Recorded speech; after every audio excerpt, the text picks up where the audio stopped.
Good morning all of you. स्वागत है आप सभी का आपके अपने यूट्यूब चैनल सॉफ्ट स्टडी पर। आज की इस वीडियो में आपके लिए class 12th political science chapter 5 समकालीन दक्षिण एशिया से selected previous year objective questions को लाया गया है। तो कंटेम्परेरी साउथ एशिया से जितने भी सिलेक्टेड प्रीवियस ईयर क्वेश्चंस हैं सभी क्वेश्चंस को इस वीडियो में लाया गया है। And friends, previous year questions आपके एग्जाम के लिए बहुत ही इंपॉर्टेंट होते हैं क्योंकि ज्यादातर क्वेश्चंस आपको प्रीवियस ईयर क्वेश्चन से ही पूछे जाते हैं। तो इन सभी मतलब कि इन सभी क्वेश्चंस को अच्छे से देखिएगा। उम्मीद करता हूं कि आप लोगों ने इस चैप्टर को पढ़ चुके होंगे। तो इस चैप्टर में मेनली आपको पढ़ना क्या होता है, दक्षिण एशिया के बारे में पढ़ना पड़ता है। क्या है दक्षिण एशिया, मैं डिस्कस करते करते सभी क्वेश्चंस को बताऊंगा और एक इंपॉर्टेंट टर्म्स को भी बताऊंगा। दक्षिण एशिया के भौगोलिक और राजनीतिक संरचना, पाकिस्तान में सेना और लोकतंत्र, नेपाल में राजतंत्र और लोकतंत्र, यही सब आपको पढ़ना होता है। भारत और इसके अन्य पड़ोसी राज्य देश जो है, भारत बांग्लादेश संबंध, भारत श्रीलंका संबंध, तो मतलब जितने भी दक्षिण एशिया में जितने भी देश आते हैं उन सभी देशों के बारे में आपको संबंध पढ़ना होगा। तो ज्यादातर मेनली जो होगा वो भारत के साथ पढ़ना होगा कि भारत पाकिस्तान संघर्ष क्या था, भारत और इसके अन्य पड़ोसी राज्य, भारत बांग्लादेश संबंध, भारत मालदीव संघर्ष, यही सब आपको पढ़ना है। तो शुरू करते हैं हम लोग अपने ऑब्जेक्टिव क्वेश्चंस की ओर बढ़ते हैं। हमारा जो फर्स्ट क्वेश्चन है आज का, मेरी तबीयत खराब हो जाने के कारण क्लासेस नहीं हो पा रही थी, पर अब कंटिन्यू होगी। हाँ, मेरी तबीयत खराब था। चलिए, तो फर्स्ट नंबर जो क्वेश्चन है हमारा, दक्षिण एशिया में सबसे बड़ा देश कौन है? दक्षिण एशिया का सबसे बड़ा देश कौन है? तो आपके पास ऑप्शंस हैं भारत, पाकिस्तान, श्रीलंका, बांग्लादेश। तो चलिए फटाफट आप लोग कमेंट करते चलिए। जिस भी क्वेश्चन का आंसर पता हो नीचे कमेंट में कमेंट करते चलिए। देखिए, क्वेश्चन जो है आपके एग्जाम 2009 में पूछा गया है एनुअल एग्जामिनेशन में। तो इसका सही जवाब हो जाएगा आपका ऑप्शन ए, भारत। देखिए, ऑप्शंस के मुताबिक आप चलिए तो दक्षिण एशिया में मेनली जो देश थे उस देशों को आपको नाम भी याद रखने हैं। जो दक्षिण एशिया के अंतर्गत कौन कौन से देश आते थे, तो आपका जो है बांग्लादेश, आपको याद रखिएगा बांग्लादेश भी आते थे दक्षिण एशिया के अंतर्गत में। भूटान आपका आता है जी, भारत आता है, और मालदीव, नेपाल, श्रीलंका और पाकिस्तान।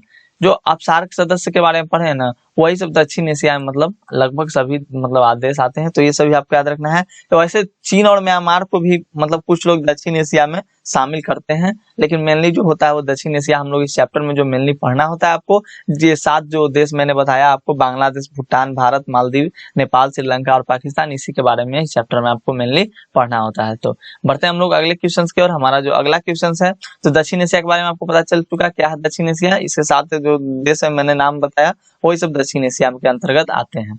नेक्स्ट जो क्वेश्चन हमारा, क्वेश्चन नंबर 2, बहुत ही इंपॉर्टेंट क्वेश्चन आपके एग्जाम के लिए। पंचशील समझौता किन देशों के बीच हस्ताक्षरित हुआ? पंचशील समझौता मैंने इससे पहले वाले वीडियो में, शीत युद्ध वाले मतलब वीडियो में मैंने आपको बताया था पंचशील समझौता क्या था। तो इसका ऑप्शन आपके पास है भारत और पाकिस्तान, भारत और चीन, भारत और यूएसए, इनमें से कोई नहीं। तो चलिए फटाफट आप लोग कमेंट करते चलिए। तो सेकंड का आपका सही आंसर है ऑप्शन नंबर बी, भारत और चीन। और ये क्वेश्चन आपके 2012 के एनुअल एग्जामिनेशन एंड 2019 के एनुअल एग्जामिनेशन में पूछा गया है। तो ये सभी क्वेश्चंस आपके एग्जाम के लिए इंपॉर्टेंट है। तो इसका जो होगा आपका पंचशील समझौता आखिर होता क्या है? तो पंचशील समझौता जो हुआ था वो चीन के क्षेत्र तिब्बत और भारत के बीच व्यापार और आपसी संबंधों को लेकर यह समझौता हुआ था। वो मतलब व्यापार को बढ़ावा देने के लिए इस समझौते को किया गया था, पंचशील समझौता। और इस समझौते की प्रस्तावना में लगभग केवल 5 सिद्धांत थे, 5 सिद्धांतों पर कार्य किया गया था। तो वो मैंने 5 सिद्धांत आपको बता दिया है। अगर आपने उन सब वीडियोस को नहीं देखा है तो आप वहां पर यहाँ के आई बटन से आप उन सब वीडियोस को देख सकते हैं। प्रीवियस ईयर जितने भी सिलेक्टेड ऑब्जेक्टिव क्वेश्चन है सभी चैप्टर का वीडियो आपको प्रतिदिन मिलते जाएगा। आप लोग इसी समय पर आया कीजिए। नेक्स्ट जो क्वेश्चन हमारा, क्वेश्चन नंबर 3, राष्ट्रीय पंचायत किस देश की संसद है? राष्ट्रीय पंचायत बहुत ही इंपॉर्टेंट क्वेश्चन है आपके एग्जाम के लिए। देखिए 2017 के एनुअल एग्जामिनेशन में इस क्वेश्चन को पूछा गया है। तो इसका आपका राइट आंसर हो जाएगा थर्ड का ऑप्शन नंबर सी, नेपाल। याद रखिएगा नेपाल, राष्ट्रीय पंचायत नेपाल की सांसद, नेपाल देश की सांसद है। नेक्स्ट जो क्वेश्चन है हमारा, क्वेश्चन नंबर 4, किस देश ने सुरक्षा परिषद में सर्वाधिक बार निषेधाधिकार कहने का मतलब मनाही करना का प्रस्ताव किया है? आपके पास ऑप्शन है संयुक्त राज्य अमेरिका, चीन, रूस और फ्रांस। 2011 के एनुअल एग्जामिनेशन में इस क्वेश्चन को पूछा गया है जी। 4 का आपका राइट आंसर हो जाएगा ऑप्शन सी, याद रखिएगा रूस। निषेधाधिकार का मैंने बताया मतलब कि मनाही करना, एक तरह से मना कर देना। नेक्स्ट जो क्वेश्चन है हमारा, क्वेश्चन नंबर 5, दक्षिण एशियाई देशों में सैनिक शासन सबसे पहले किस राज्य में स्थापित हुआ? तो आपके पास ऑप्शन है श्रीलंका, नेपाल, पाकिस्तान और भूटान। तो कहाँ थे हम लोग? कॉल आ गया था सर। तो श्रीलंका था, नेपाल था, पाकिस्तान था और भूटान था। तो इसका जो राइट आंसर आपका 5 का हो जाएगा। ऑप्शन याद रखिएगा सी। पाकिस्तान में जो हुआ था सैनिक शासन सबसे पहले किस राज्य में स्थापित हुआ? दक्षिण एशियाई देशों में। तो मेनली मैंने आपको दक्षिण एशियाई देशों के नाम भी बताए थे, एक बार और याद रख लीजिए, आप लोगों को शायद याद भी होगा। बांग्लादेश, भूटान, भारत, मालदीव, नेपाल, श्रीलंका और पाकिस्तान। तो ये आपको टर्म्स याद रखने हैं जी। दक्षिण एशियाई देशों में सैनिक शासन सबसे पहली बार पाकिस्तान में लगाई गई थी और सबसे जो बड़ा देश है दक्षिण एशियाई देशों में तो वो भारत है। तो ये सब टर्म्स को याद रखिएगा। हम हालांकि जो चीन और म्यांमार भी कुछ लोग दक्षिण एशियाई में शामिल करते हैं। तो आपका राइट आंसर रहेगा पाकिस्तान। और पाकिस्तान में ये सैन्य जो हुआ था, सैनिक शासन लगाया गया था। तो अब तक 3 बार पाकिस्तान में सैनिक शासन लगाया जा चुका है, ये भी आप याद रखिएगा। सैन्य शासन पाकिस्तान में अब तक 3 बार लग चुका है। पहली बार जो लगा था वो 1958 से, पहली बार 1958 से 1971 में तक सैन्य शासन चला था। जो दूसरी बार लगाया गया सैन्य शासन 1977 से, पूछ देता है आपके एग्जाम में ना, 1977 से याद रखिएगा, 1977 से 88 तक। और तीसरी बार लगाया गया था हाल ही फिलहाल में, तो खत्म हुआ है कुछ साल पहले, 1999 से लेकर 2008 तक। तो ये 3 बार अब तक पाकिस्तान में सैन्य शासन लग चुका है। तो ये भी आपको याद रखने थे। नेक्स्ट जो क्वेश्चन है हमारा, क्वेश्चन नंबर 6, दक्षिण एशिया का कौन सा राज्य नस्लीय उग्रवाद से पीड़ित है? नस्लीय उग्रवाद से पीड़ित है। तो आपको ऑप्शन है नेपाल, भूटान, श्रीलंका और भारत। अब चलिए इसका राइट आंसर आप लोग फटाफट कीजिए। तो 6 का राइट आंसर आपका हो जाएगा ऑप्शन सी, याद रखिएगा, ऑप्शन सी याद रखिएगा, श्रीलंका। नेक्स्ट जो क्वेश्चन है हमारा, क्वेश्चन नंबर 7, दक्षिण एशिया में किस राज्य में माओवादियों ने उथल पुथल मचाई है? माओवादी किस राज्य में ज्यादा है? तो वहीं ना उथल पुथल मचाया जाएगा। तो माओवादियों ने सबसे ज्यादा जो उथल पुथल मचाया है वो आपके नेपाल राज्य में, याद रखिएगा, नेपाल देश में। नेक्स्ट जो क्वेश्चन हमारा, क्वेश्चन नंबर 8, किस राज्य में संविधानवाद की पावनता से बार बार खिलवाड़ किया जाता है? संविधानवाद, तो वहां पर संविधान को मतलब की मान्यता प्रदान, मतलब कि वहां के खिलवाड़ किया जाता है वहां के संविधान से। तो 8 का आपका राइट आंसर होगा, सभी को पता होगा, बहुत सिंपल सा क्वेश्चन है, option be the right answer, Pakistan. याद रखिएगा, आपके एग्जाम के लिए इंपॉर्टेंट था। नेक्स्ट जो क्वेश्चन है हमारा, क्वेश्चन नंबर आपका 9 हो गया, नेशनल कॉन्फ्रेंस पार्टी किस राज्य में सक्रिय है? आपका ऑप्शन से है उत्तर प्रदेश, अरुणाचल प्रदेश, जम्मू तथा कश्मीर, मिजोरम। तो 9 का आपका right answer, national Congress party अभी किस राज्य में सक्रिय है? तो चलिए इसका जो ये क्वेश्चन जो आपका है प्रीवियस ईयर से पूछा गया था, लेकिन अभी नेशनल कांग्रेस पार्टी किस राज्य में सक्रिय है? तो आपको इसका राइट आंसर देना है कमेंट करके। अभी मतलब कि नेशनल कांग्रेस पार्टी, ये क्वेश्चन जो था प्रीवियस ईयर में आपको पूछा गया था बट उस टाइम का था, तो इसलिए इसका राइट आंसर अब आपको देना है कमेंट करके। तो इसका आंसर आप लोग बताइएगा। चलिए आपके लिए क्वेश्चन नंबर 9 रहा, तो क्वेश्चन नंबर 9 आपके लिए रहा। चलिए बढ़ते हम लोग अगले क्वेश्चन की ओर। हमारा जो अगला क्वेश्चन है क्वेश्चन 10, दक्षिण एशिया में कौन सा धर्म सापेक्ष राज्य है? चलिए बहुत इंपॉर्टेंट क्वेश्चन है, सापेक्ष राज्य है। तो सापेक्ष का मतलब आप लोग समझ चुके होंगे, सापेक्ष क्या होता है। चलिए ठीक है, तो दक्षिण एशिया में कौन सा धर्म सापेक्ष राज्य है? तो 10 का आपका राइट आंसर ऑप्शन भी हो जाएगा पाकिस्तान। याद रखिएगा, आपके एग्जाम के लिए इंपॉर्टेंट है। नेक्स्ट जो क्वेश्चन है हमारा, क्वेश्चन नंबर 11, 2014 में भारत चीन संबंध सुधारने की और किस भारतीय प्रधानमंत्री ने पहल की? तो 2014 में भारत के कौन से प्रधानमंत्री हैं? तो भारत में Narendra Modi, option be the right answer, Narendra Modi. Next जो क्वेश्चन हमारा, क्वेश्चन नंबर 12, किस दक्षिण एशियाई देश में संवैधानिक संकट है? तो ऑप्शन ए है पाकिस्तान, बी है बांग्लादेश, सी है भूटान और डी है नेपाल। तो 12 का आपका राइट आंसर हो जाएगा ऑप्शन डी, नेपाल। देखिए अभी जितने भी क्वेश्चंस कराए जाएंगे सब प्रीवियस ईयर क्वेश्चंस हैं, और मैं जब सितंबर से मैं मतलब अगस्त, ये अगस्त जो आने वाला है, इस अगस्त में पूरे हम लोग 30 दिन के अंदर में जितने भी चैप्टर के सभी ऑब्जेक्टिव को फिनिश कर डालेंगे। इस 30 दिन के अंदर में जितने भी ऑब्जेक्टिव चैप्टर बाय चैप्टर जितने भी ऑब्जेक्टिव क्वेश्चन है हम लोग सभी चैप्टर को फिनिश कर देंगे, एक भी चैप्टर नहीं बचेगा, चाहे वो सोशियोलॉजी हो, साइकोलॉजी हो, हिस्ट्री हो, सिविक्स हो, ज्योग्राफी हो, सभी चैप्टर को मतलब अच्छे से उसको क्या किया जाएगा, तो कंप्लीट करा दिया जाएगा। और आप लोगों का जो होगा सितंबर से हम लोग अपने गेस क्वेश्चंस की ओर बढ़ेंगे, प्रीवियस ईयर क्वेश्चंस को खत्म कर लेंगे, उसमें प्रीवियस ईयर भी रहेंगे और गेस क्वेश्चंस भी रहेंगे सब्जेक्टिव के साथ और ऑब्जेक्टिव के साथ। अभी हम लोग पूरे 1 महीने केवल ऑब्जेक्टिव क्वेश्चंस करेंगे लगातार, हो सके तो 2-2 क्लास 3-3 क्लास लेकिन करते रहेंगे। नेक्स्ट जो क्वेश्चन हमारा, क्वेश्चन नंबर 13, दक्षिण एशिया में किस देश के प्रधानमंत्री को उसके उत्तराधिकारी ने पदस्थ पर फांसी की सजा दी। तो बहुत सिंपल है, कुछ दिन पहले ये सब कांड हुआ है। तो ऑप्शन ए है भारत, बी है श्रीलंका, सी है पाकिस्तान और डी है नेपाल। तो option C the right answer Pakistan.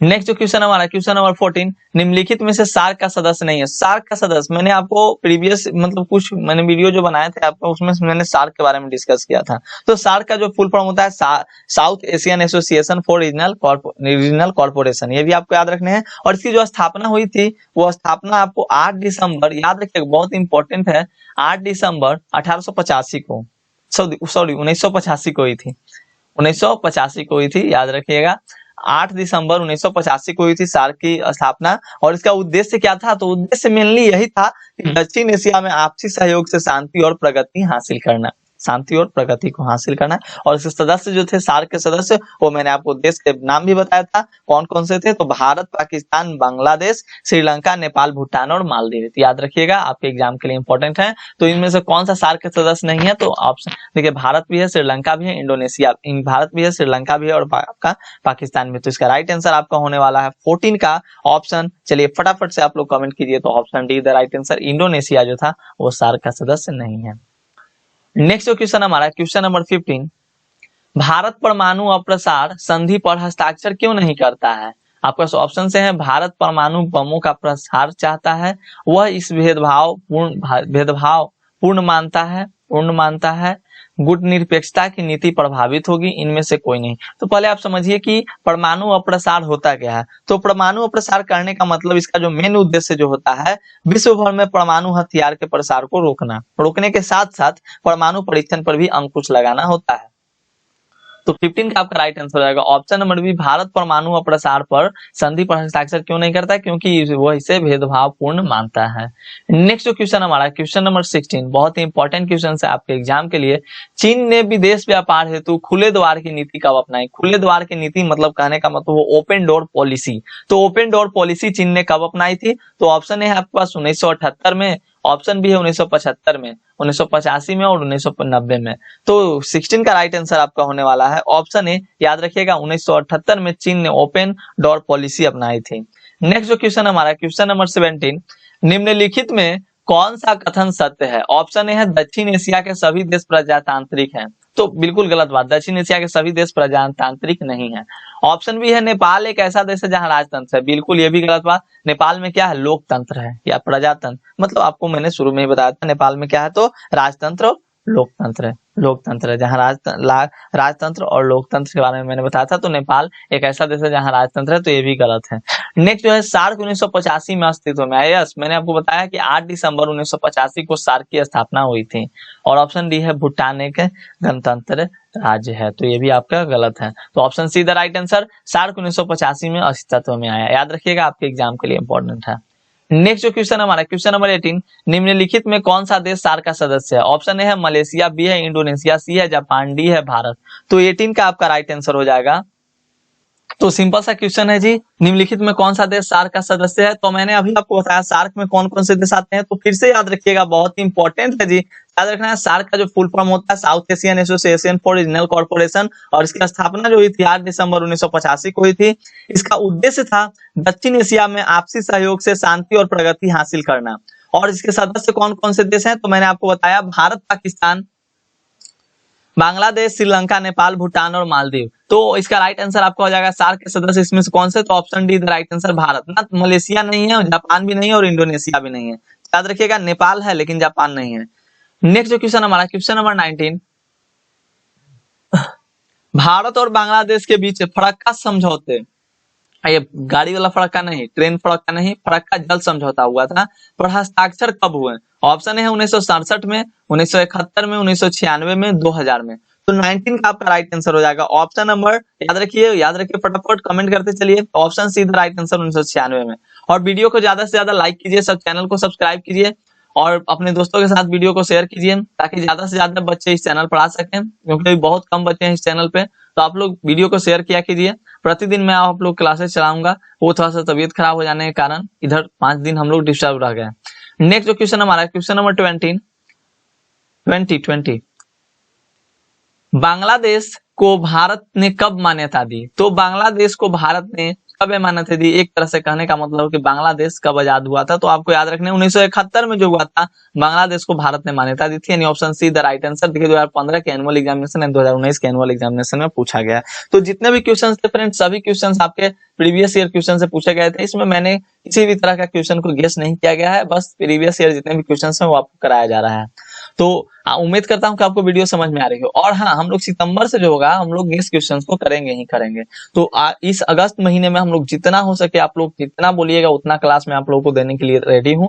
आप लोग बस बोलते जाइए, मैं फटाफट आप लोगों को क्लास देता हूँ। एक दिन में अगर आप बोलिएगा तो 2 क्लास भी मैं दे सकता हूँ आप लोगों को। बस आप लोग कमेंट करते रहिए और सब्जेक्टिव के लिए रेडी रहिए। सितंबर से आप लोगों को सब्जेक्टिव क्लासेस मैं चलाऊंगा, इसके लिए टेंशन लेने की आवश्यकता नहीं है। वो भी लाइव चलेगी, तो उसके लिए टेंशन लेने की आवश्यकता नहीं है। तो जितने भी मतलब सब्जेक्ट होंगे आप लोग अपना अपना समय कमेंट करते जाइएगा। जिनका ज्यादा सब्जेक्ट होगा उसी सब्जेक्ट पे ज्यादा फोकस किया जाएगा, क्योंकि जो बच्चे हैं चैनल पे उन्हीं को फायदा ज्यादा मिलना चाहिए ना, जो जुड़े हुए हैं उनको फायदा मिलना चाहिए, उनकी तैयारी होनी चाहिए। तो आप लोग अपने सब्जेक्ट को कमेंट करेंगे और वीडियो को अपने दोस्तों के साथ जरूर से जरूर शेयर करेंगे और चैनल को सब्सक्राइब जरूर कीजिएगा यदि आप चैनल पर नए हैं या अभी तक आपने सब्सक्राइब नहीं किया तो। और हम लोग फिर से मिलेंगे आज रात 9 बजे एक नए हिंदी के जो हम लोग कड़बक नामक कविता का सेकंड पार्ट आज हम लोग कंप्लीट करेंगे एंड उसके बाद हम लोग ऑब्जेक्टिव क्वेश्चंस आज के ही क्लास में करेंगे। तो याद रखिएगा, आपके एग्जाम के लिए सब इंपॉर्टेंट क्वेश्चन था।